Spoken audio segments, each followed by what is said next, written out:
Ubu, usalama barabarani na uraia. Ubu, kipindi cha usalama barabarani na uraia. Ubu, kina elimisha juu ya matumizi sahihi ya alama pamoja na sheria za barabarani. Ubu, usalama barabarani na uraia.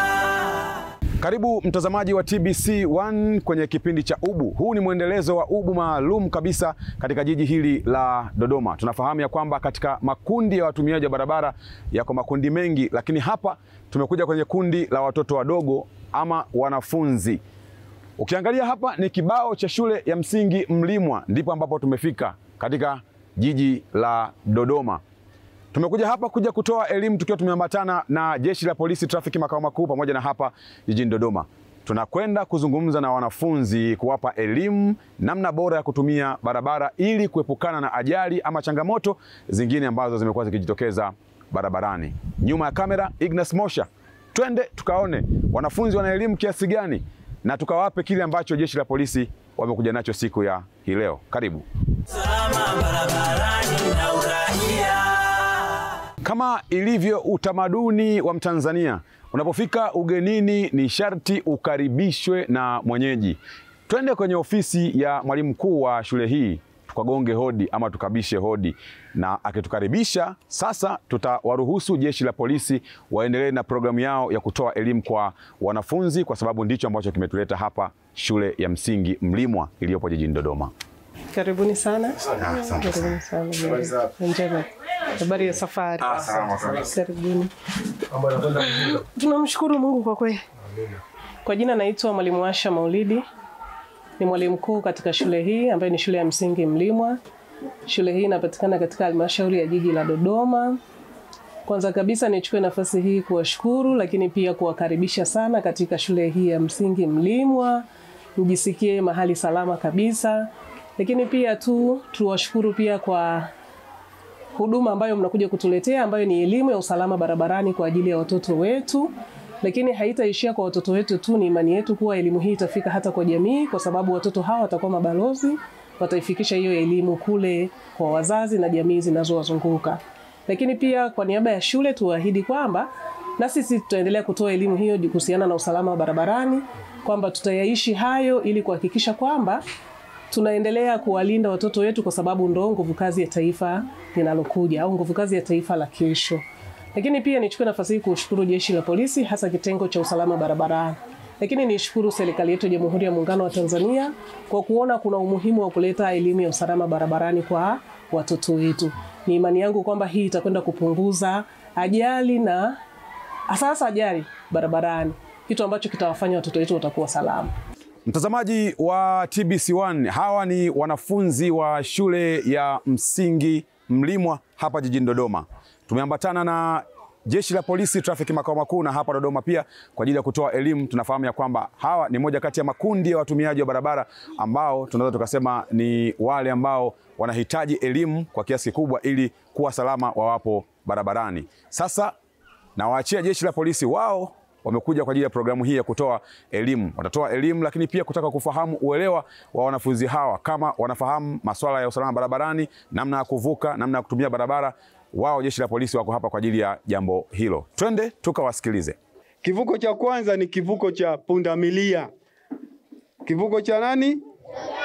Kivuko cha nini?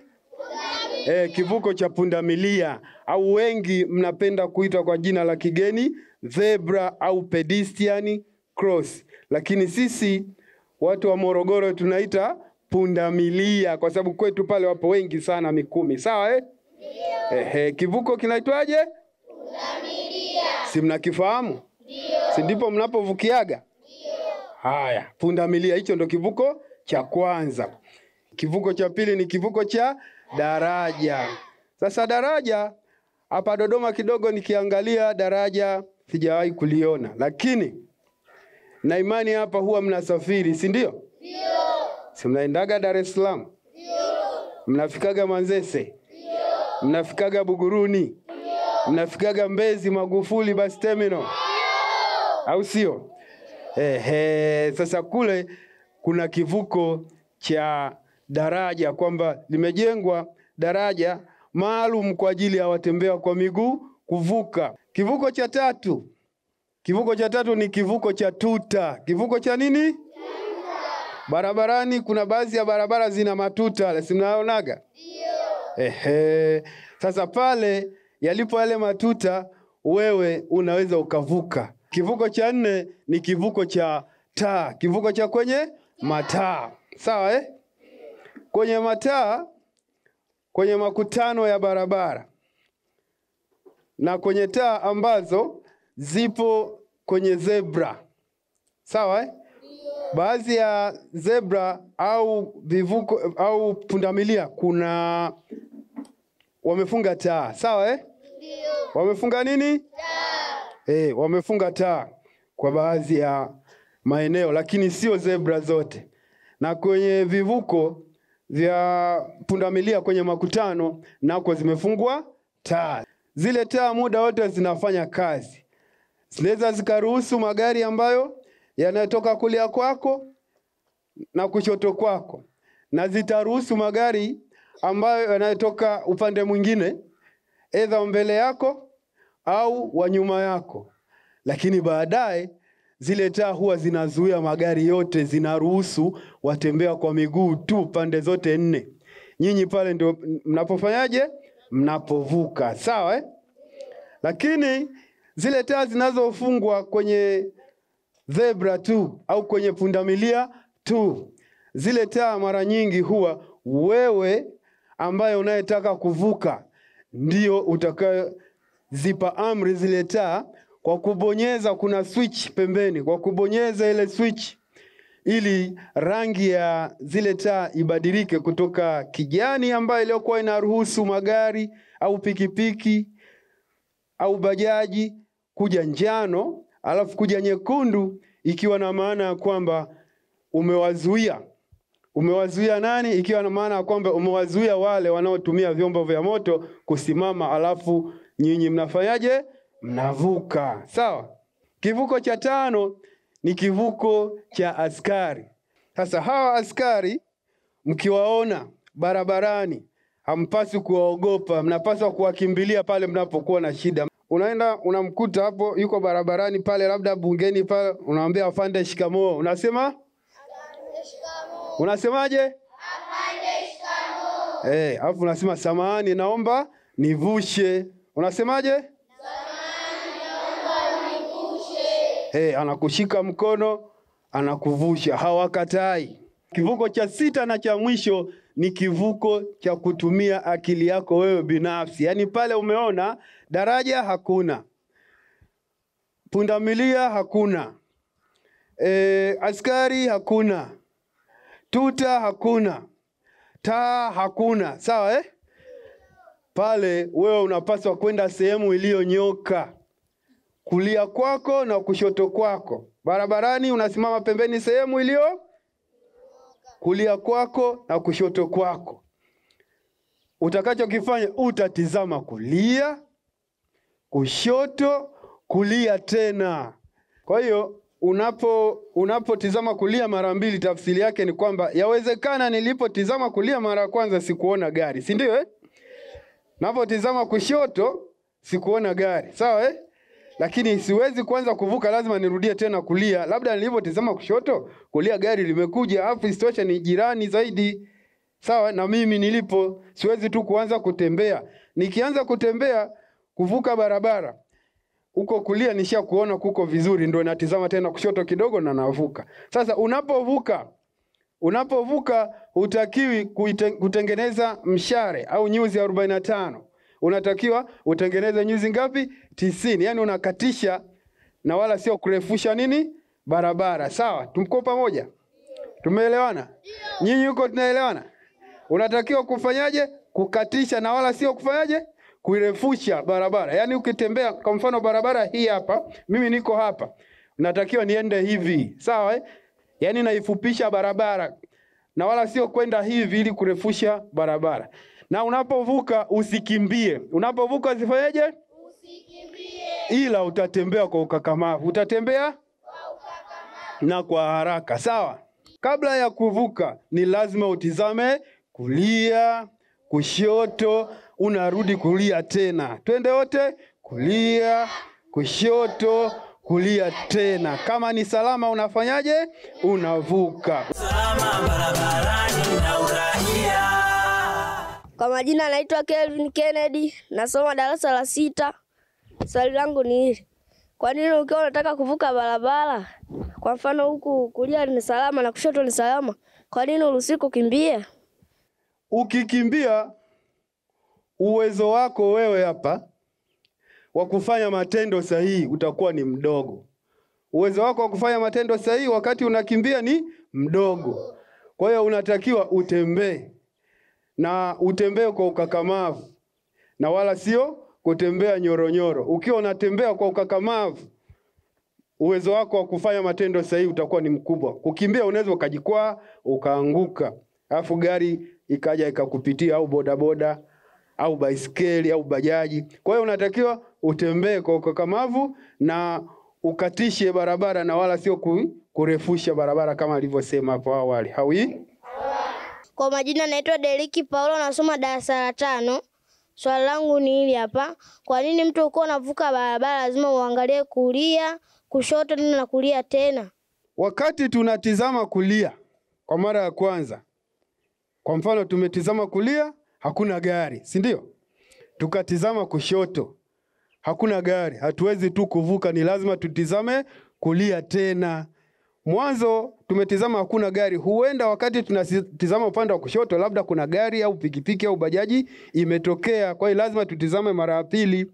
Lakini licha hayo nikasema kwamba kwanza upande wa kulia ndio tulipo na magari ndivyo yanapotokea. Upande wa kulia ndio magari yanafanyaje? Yanatokea. Kwa hiyo yanapokuja yale magari kutoka kwa upande wa kulia, kwa kuwa sisi hapa magari hapa Tanzania tunapitania upande wa kushoto, kwa hiyo magari yale yatakayokuwa yanatokea upande wa kulia yatakuwa jirani zaidi kuliko yale yatakayokuwa yanatokea upande wa kushoto.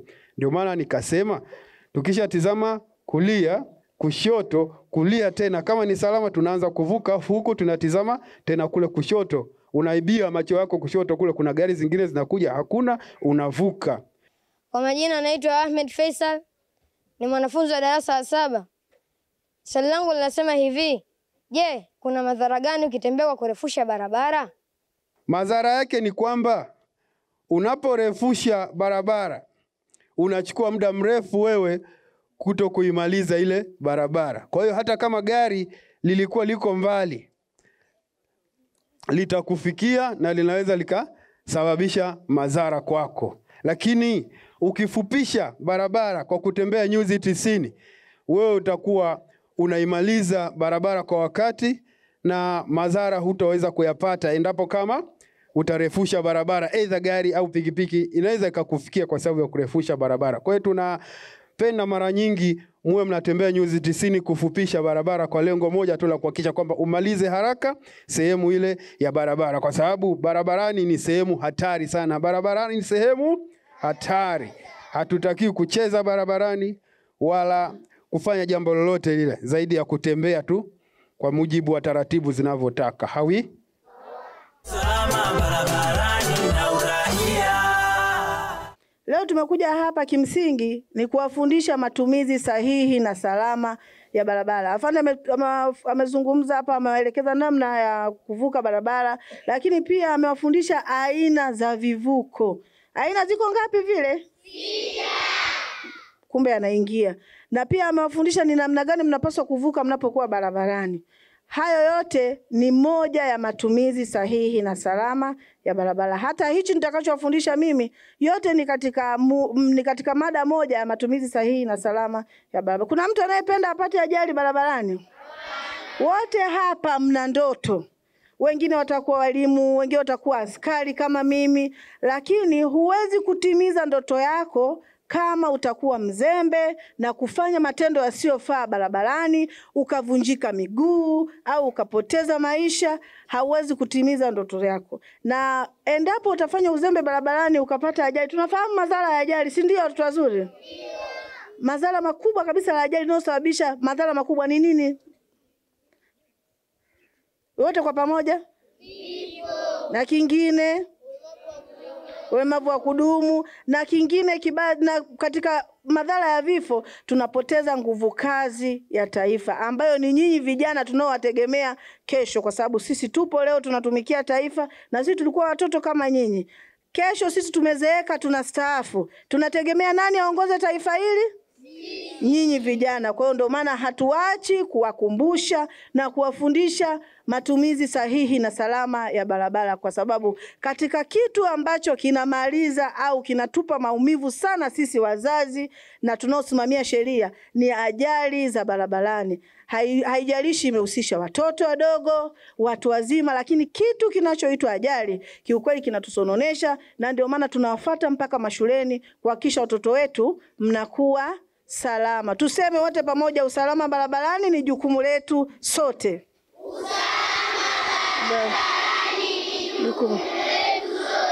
Unapokuwa barabarani, kama upo wewe na mwenzio, au inategemea mwenzio wewe labda ni mdogo chini yako, wewe labda wewe ni mkubwa yeye mdogo, hakikisha unavuka naye kwa kumshika upande wa kulia ili wewe uwe kushoto kwake. Endapo ikatokea dharura yoyote, ni rahisi kugeuka na escape.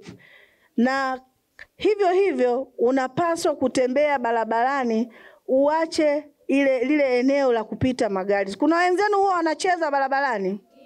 Unakuta mtu kadondosha kitu barabarani, anakimbia katikati ya barabara, anaokota bila kuchukua tahadhari. Mnaenda mnakimbizana pembezoni mwa barabara, mnacheza au mnafanya maandamano ambayo sio rasmi. Mmetoka shule, kwa sababu wengi hapa mnavorudi nyumbani sio wote mnakaa upande huu. Wengine mnavuka barabara ndio muende nyumbani, si ndivyo? Sasa mnapovuka barabara, au kama kwenu ni ule upande wa barabara, unapaswa kutembea pembezoni mwa barabara ili ufike nyumbani. Hakikisha unatembea pembeni kabisa na unatembea upande wa kulia wa barabara. Upande gani nasema? Upande ambao unaweza kuyaona magari yanayokuja. Hivi mfano hii ndio barabara, magari yanatoka kule na mengine yanatoka huku. Kulia si ni huku? Nikitembea huku sinaweza kuyaona magari yanayokuja mbele yangu, si ndivyo? Sasa huyu ni gari. Tumesema huyu ni gari, si ndio? Hili gari linatoka huku linaenda huku. Lakini huyu ni mtembea kwa miguu. Je, akitembea huu upande yuko sahihi? Kwa nini hayuko sahihi?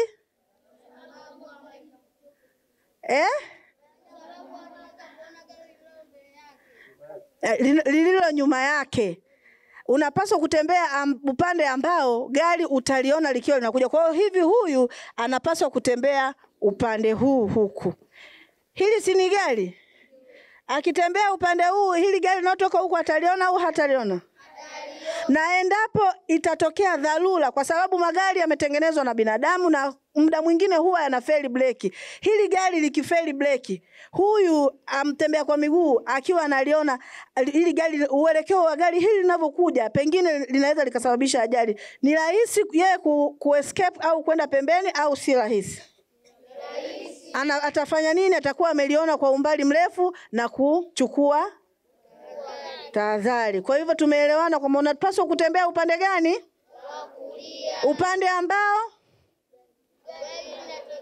Upande ambao unaweza kuona gari linapotokea. Lakini pia ni marufuku kufanya nini barabarani? Au kufanya nini?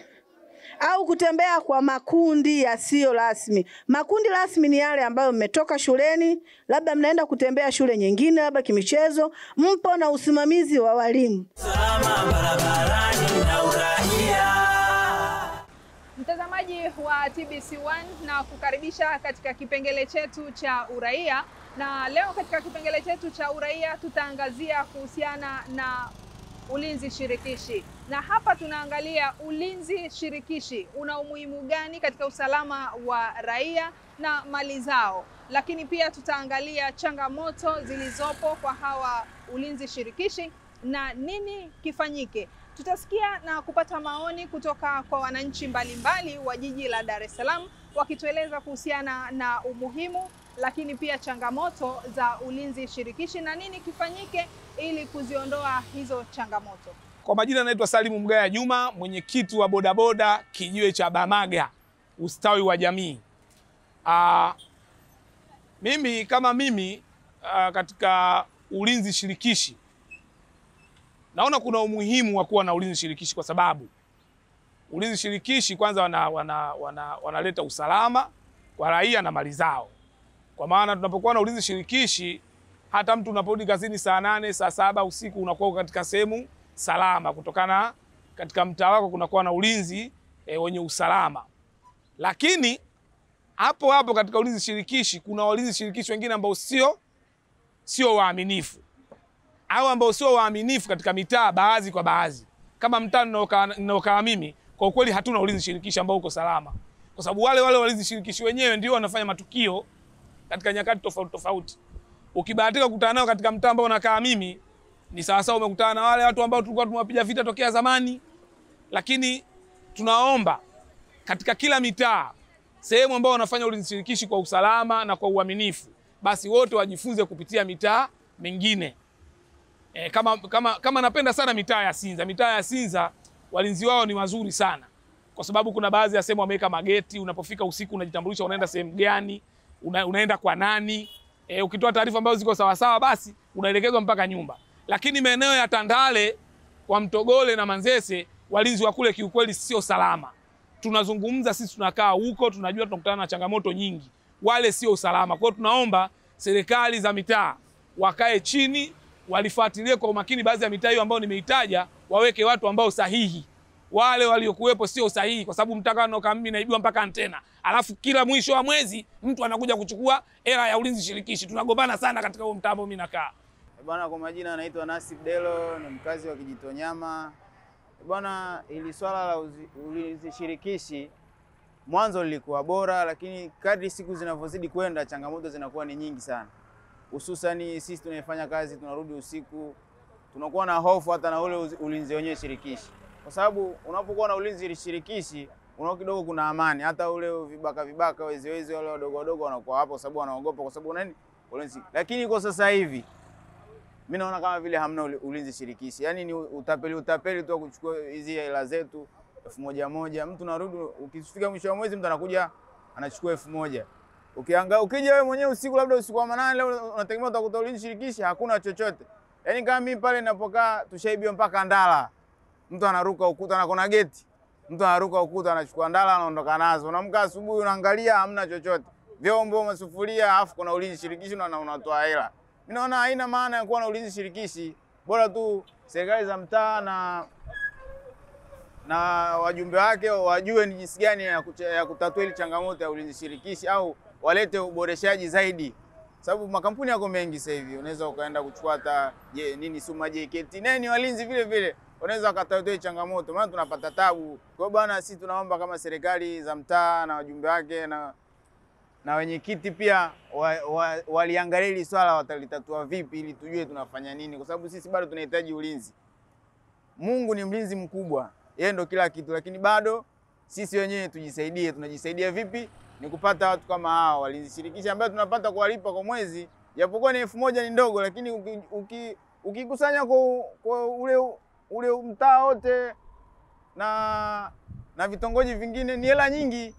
Ni nyingi, inawasaidia wenyewe kukidhi maisha yao na vipato vao vya watoto wao kwa baadaye. Lakini sasa wenyewe ndio wanakuwa wanaleta ile nini nakwambia, ule ubinafsi. Kwa sababu leo unakuta mtu analinda, ukipita mtaa huu wa Milala, bodaboda wenyewe sasa ndio wamegeuka kuwa wezi, maana hamna kinachoendelea kulindwa. Wana sasa wakipita huko hamna ulinzi. Kwa hiyo ni changamoto kwa kweli ambayo tunahangaika nayo kwa sasa hivi.